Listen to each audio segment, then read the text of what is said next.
Hi everyone, today we're taking a look at how to season a wok or skillet. The wok or skillet can be made of carbon steel or iron or cast iron. The seasoning process is basically the same. You may ask, why do I need to season my wok or skillet?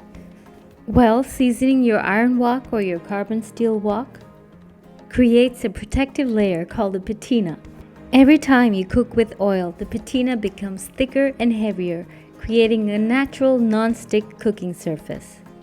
This layer prevents rust and corrosion from occurring, and it improves the overall non-stick properties of the pan or wok. It enhances the flavor of your dishes as well, especially when you're cooking with a material like iron. So before we start on the seasoning, I'm very happy to show you the unboxing of my new product from Miko Lifestyle. They offer traditional and authentic hand-hammered woks and skillets. So here I have received my hand-hammered skillet. It's a hand-hammered iron skillet and it comes with a silicone handle.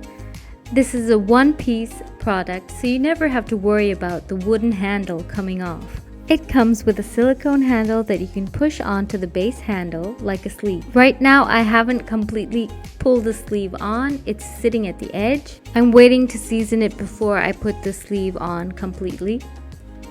These woks and skillets are authentically, painstakingly made by hand.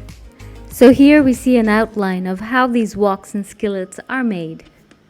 Painstakingly handcrafted woks and skillets that can last a lifetime if you season them correctly. And the seasoning process is very simple. So once the crafting of the hand-hammered wok or skillet is done, it creates a sort of scale-like finish. And it's also quite shiny.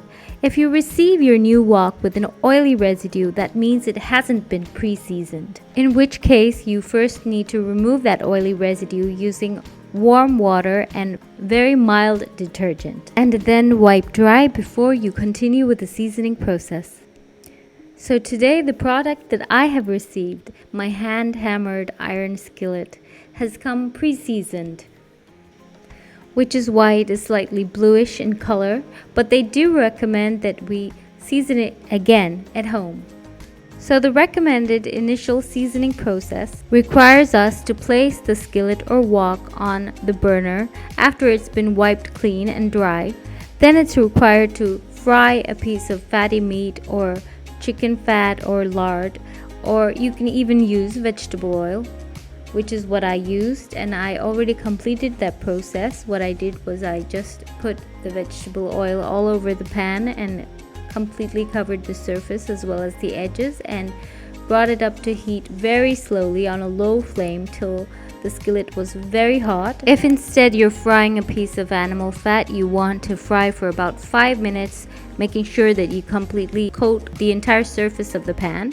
Then you want to switch off the heat and set that aside for 8 hours. So that's how we first season the wok. After waiting 8 hours, you can either season it once more or you can start by frying your initial round of food.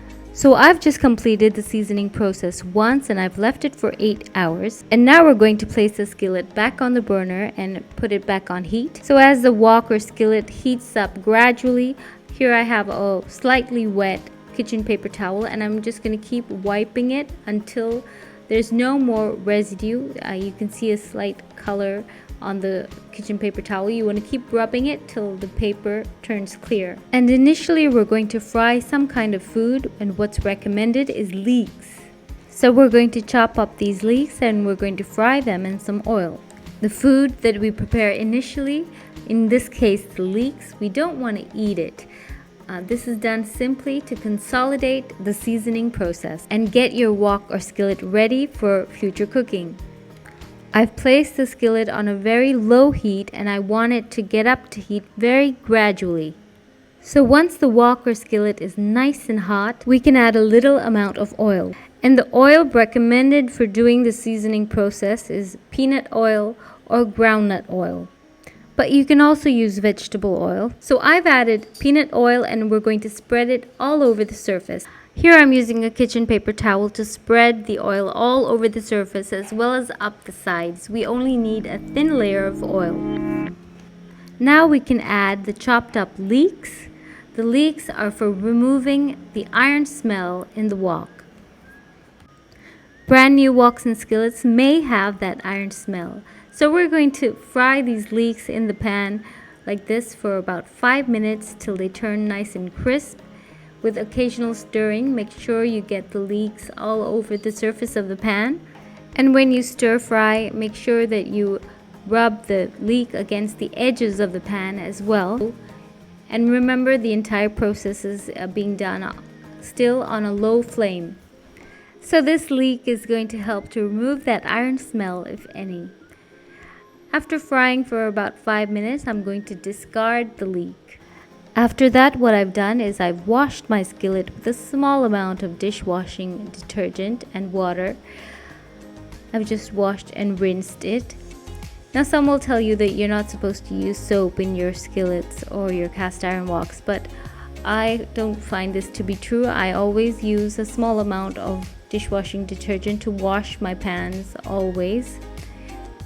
Just wipe them dry later. You just need to season it properly, and soap and water shouldn't be an issue.